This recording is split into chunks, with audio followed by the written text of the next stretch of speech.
Hey everybody, it's John Hope Bryant, founder, chairman, and chief executive officer of Operation Hope, America's first and only nonprofit financial services network for the poor, the struggling class, the working class, the teetering class, those with too much month at the end of their money. I'm here today, the day after the election, the day after the most consequential election probably for 175 years, talking to you not from a fancy place with a fancy suit on, not from a lectern, not from a prepared text, but I'm going to talk to you from my heart, dressed casually, in front of a restaurant. Why? Because I think that this is maybe what we missed. I'm looking at 3 restaurants around me where I'm at. When I go in those restaurants, I see a Latino worker behind the counter. He's struggling to make his bills and to send his kid to school. I see an African American applying for a job at the same place. I see another African American behind the counter. I see a 65-year-old Caucasian woman who has obvious stress on her face, who's working at a fast food restaurant, obviously struggling to live from paycheck to paycheck. When I go to the other 2 restaurants, I see the same thing, joined by someone of Asian descent. I go to the grocery store across the way and I see the full spectrum of America. But I see somebody that we often didn't give acknowledgement to. I see several working class Caucasians who probably have a high school education, maybe a little college, but somehow they ended up at the grocery store working, trying to make ends meet. And you can see that they enjoy their job. You can see they love working with people. You can see in talking to them they're nice people, but you can also see the stress on their face. You can see the worry about their future, the worry about whether they can make ends meet, the worry, just like you and me, about whether they can send their kids to college or whether their children will do any better than they have done. And I think that this is the memo that most of the world has missed, that there are 140 million Americans today living from paycheck to paycheck, probably including you. And as I keep saying, whether you're white, black, red, brown, or yellow, you want to see some more green. So what happened in this election? People who not necessarily allowed, they're not necessarily people who protest, there's not necessarily with their feet, they're not people necessarily who are very articulate and boisterous or even vocal. But they voted with their ballot box and they voted with their pocket. They're upset, they're frustrated, they feel left behind, they feel that nobody's speaking for them or to them, and I think that a good portion of them have felt this way, as I've said before, for 50 years. I think when the Industrial Revolution walked away from America, when the economy changed, you had a lot of small towns in America, a lot in the Rust Belt and throughout this country. People could make a middle-class living with their hands of any race. You could have a middle-class living, and with your hands and a high school education, you could take care of your family. And that dream, in many ways, has fallen away. But did we go to those small towns and in the southern towns, not just where there's rural whites, but blacks and Latinos who work there, who live there too? A lot of blacks live in these small southern towns. But did we go and, as a group of people, did we try to revitalize those economies? Did we try to give them a way forward? No, we didn't. The cities became the new place where we congregated. That became the new center of our economies. And we left the old America, the other America, to its own devices, and slowly they devolved, and slowly the economies unpacked, and slowly the factories closed, and slowly the coal mines churned out less productivity. But all we told them is that we're moving to new technology, that old technology is no good anymore, and we lectured them and we ignored them. And everybody wants to be seen. Everybody wants to be seen. And I think that they stewed in it for a long time, and they felt pain. And if you want to see an interesting statistic, one of the groups that's dying the fastest in America are high school educated men. And I think it's because of depression. I think it's because of this pain I'm talking about. And so while blacks and Latinos have had a voice and somebody to articulate their pain, I think that our white brothers and sisters have not had that voice. And we need to be, as a friend of mine this morning who is African American told me, we need to be as concerned about their pain as we are about our own. And My message to you is simple, and then I'm going to give you a historical context for what I'm saying. The only way forward is love. The only way forward for all of us right now is love. There is no other logical path forward. It's not about whether you like the outcome. Most people do not. Wherever you're sitting, you're going to be unhappy about something today. I think people are distressed. I think people are depressed. I think people are walking around in a daze. I think people are losing hope. And the most dangerous person in the world is a person with no hope. And we can't lose hope. America's not a country, ladies and gentlemen. She's an idea, and we can make her anything that we want her to be. She's an idea. And we've got to reimagine this idea. We've got to understand that history never feels historic when you're sitting in it. It just feels like another day. And we're sitting in a moment in history right now. This was as close as you get to a civil war. It was a war of ideas and of a ballot box and of the pocket.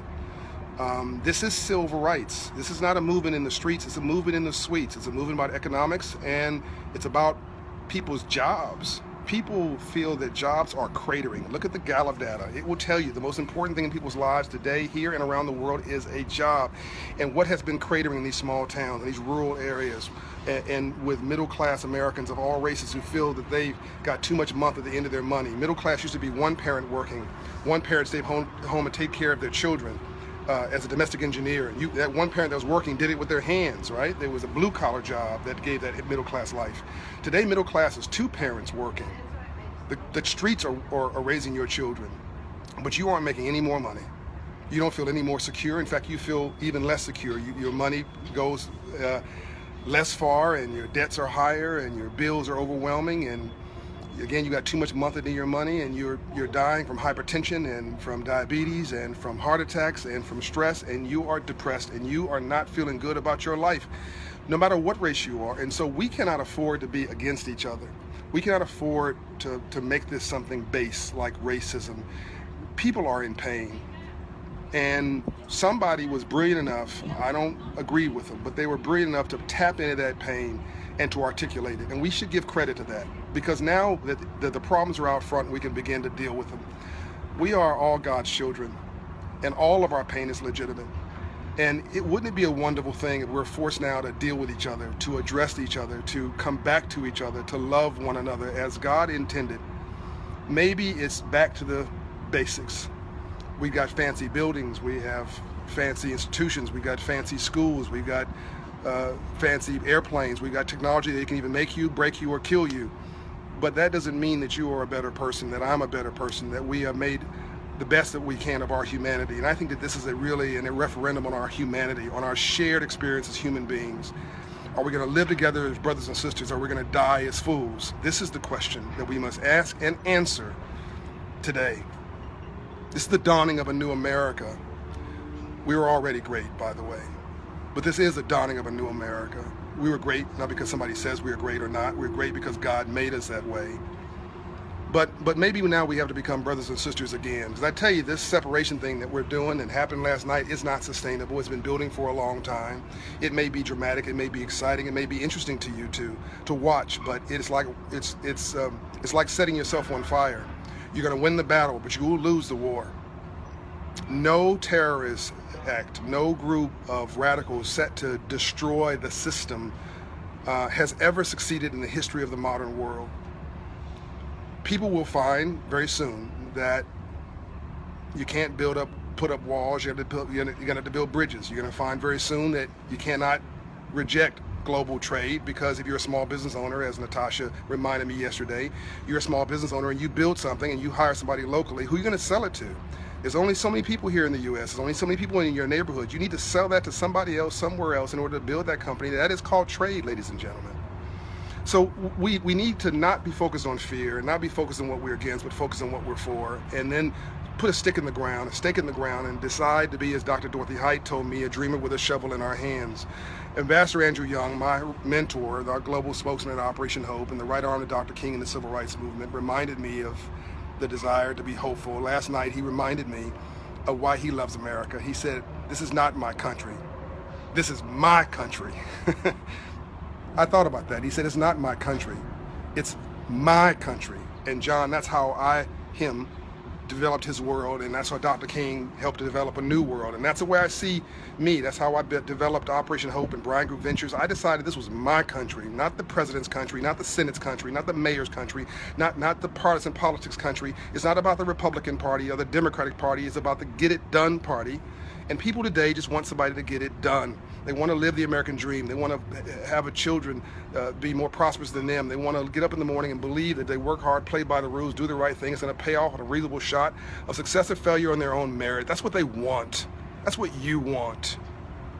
I see you giving me a thumbs up, but really you're voting for yourself. You're not voting for what I'm saying. I'm just a mirror reflecting your pain and hopefully your hope and your promise. And I'm hoping today I'm also reflecting some of your healing. Andrew Young had it right, as he normally does. This is our country. This is my country, and nobody's going to take it from me. Nobody's going to rob me of my constitutional right to live this dream and to fulfill my freedom and my liberty and my justice and my opportunity. And no one's going to make me feel less than myself, and no one's going to build a bridge, a wall between me and my brothers. In fact, I'm going to go out of my way now to build a bridge with people I don't know. Go talk to somebody you don't know. Go have compassion and listen to somebody that you don't necessarily agree with, and see if you can agree without being disagreeable. Disagree without being disagreeable. Let me tell you a quick story, and I will let you go. The Freedmen's Bank. I'm going to tell you something that I didn't tell you before about the Freedmen's Bank that's relevant to today, and I want to thank Janae Roscoe, my government relations person, for reminding me of this story. So Lincoln, the most progressive and most amazing president we probably ever had, worked with a black man, Frederick Douglass. So he had a white Republican politician who'd been kicked out of his own party, by the way, because he was progressive enough to say that slavery was evil and wrong. The Whig Party was a party that Lincoln had been kicked out of. It was a party that had reached its illogical end.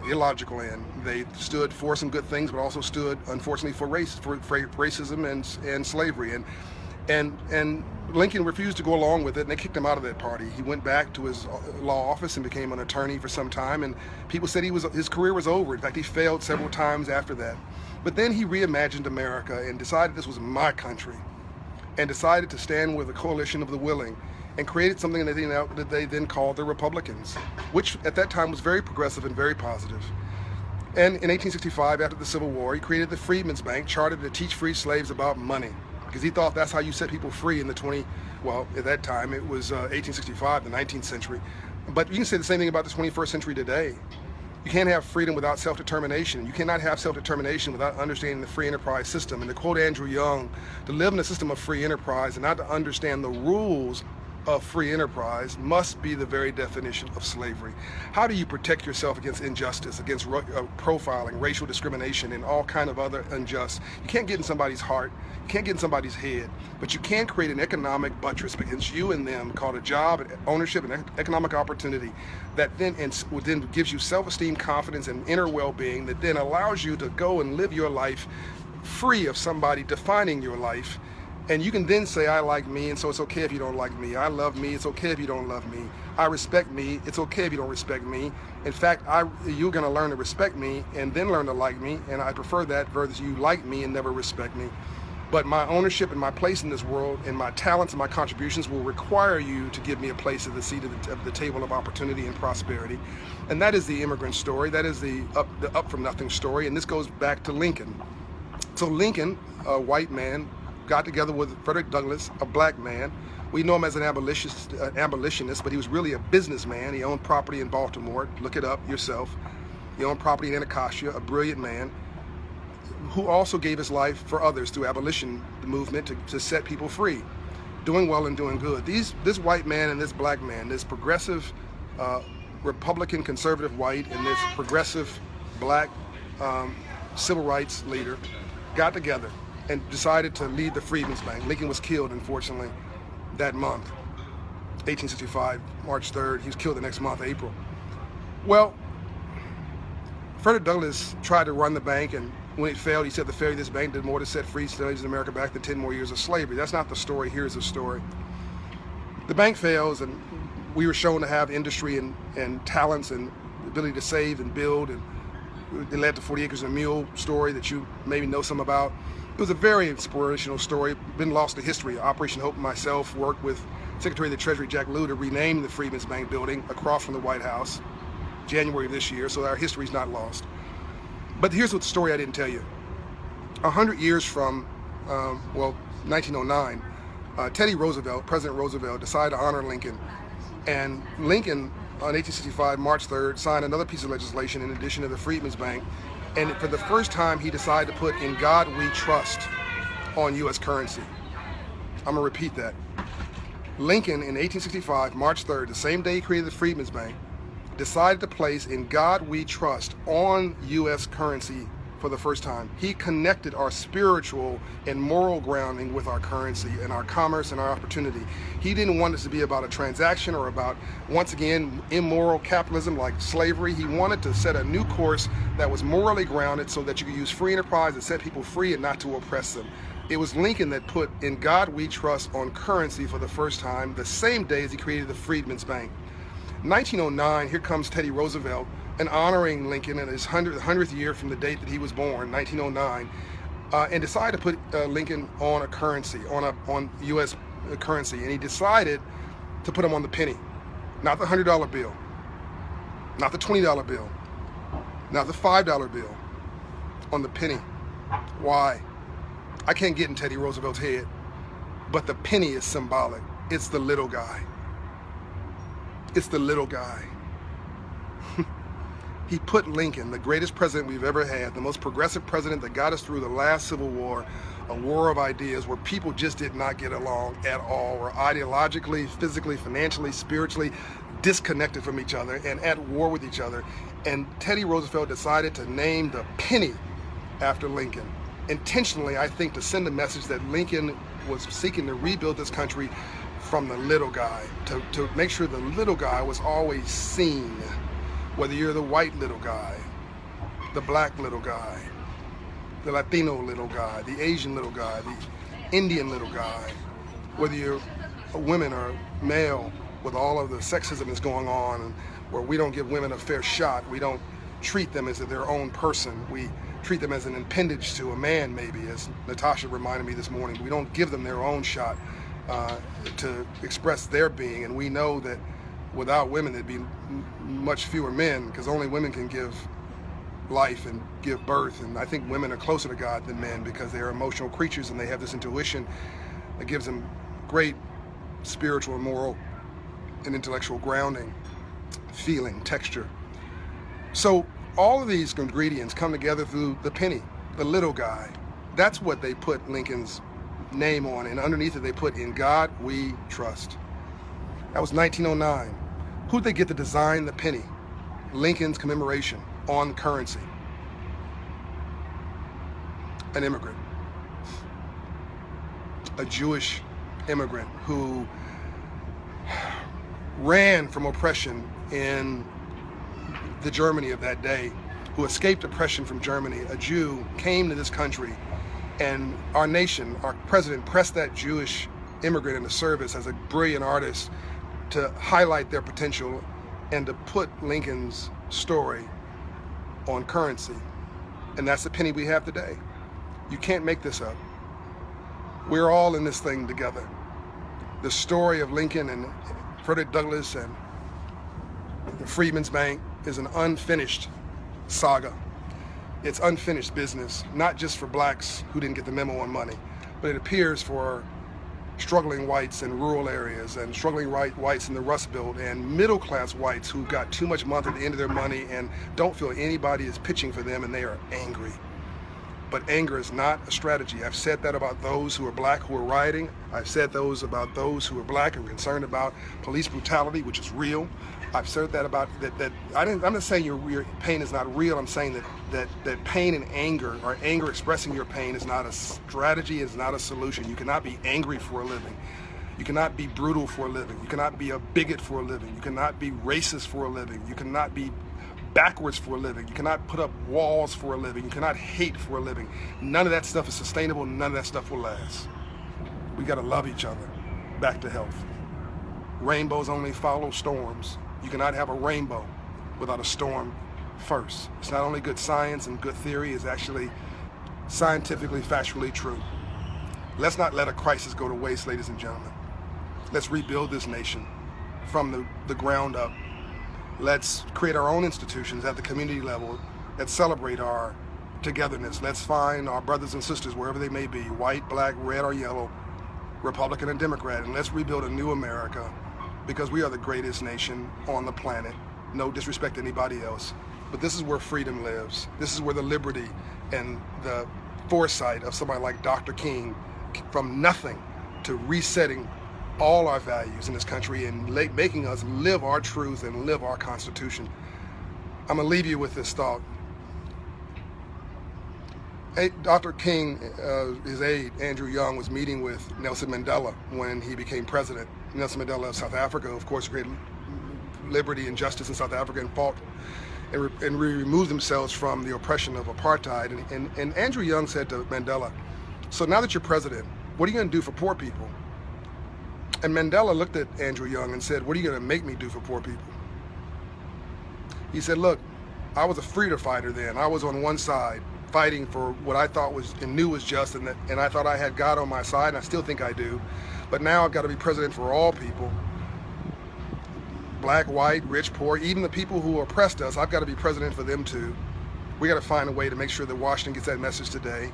You got to be president for all people, even people who didn't agree with you, who forcefully fought against you, those who didn't support you, those who forcefully pushed back from you. You've got to be big enough to be president for everybody, because it's not about you. But what Mandela was saying to Andrew Young was, he wasn't being an obstructionist. He wasn't saying he wasn't for poor people. He said, what are you going to make me do for poor people? Meaning you got to become the poor person's lobbyist. Don't get angry. Don't give me lectures. Don't scream at me. No, create an argument and force me as your president to do the right thing. And that's what Mandela did in South Africa with a lobbyist and a group of people who gave the argument for change in South Africa. And probably in South Africa today, it's not racial, it's economics. There's just not enough wealth to go around. And so they're trying to solve the poverty issue. But you think about what Dr. King did and Andrew Young. They left the White House, and President Johnson had told President Johnson had told Dr. King, I can't do anymore. I've already passed the Civil Rights Bill. I'm sorry, I can't do anymore. Dr. King wanted another Civil Rights Bill. And when they walked out of the White House, Andrew Young said to Dr. King, what do you think? And Dr. King said, well, it's fine with me. And Andrew Young said, what do you mean fine with you? We just handed our head. The President Johnson said he cannot give us another civil rights bill, that we think he's got more power than he really has, that we think he's got more power than he really has. And Dr. King looked at Andrew Young and said this, well, Andy, I guess we have to go give the president some more power. Amazing. Andrew Young said, I've never heard a more arrogant thing from a Morehouse man than thinking that a young, little black boy from the South can go give the President of the United States some more power. But Dr. King was right, and they had the Selma March right after that. And after that march, they passed another civil rights bill. It's not about you, it's not about me, it's not about winning. It's about healing, it's about loving each other, and it's about producing results for real people, and I call that the Get It Done Party. And for God's sake, literally, for God's sake, I want the history to say, I try to get it done. I love you very much. Spread the message, pass this on to friends. Let this go viral. I'm out.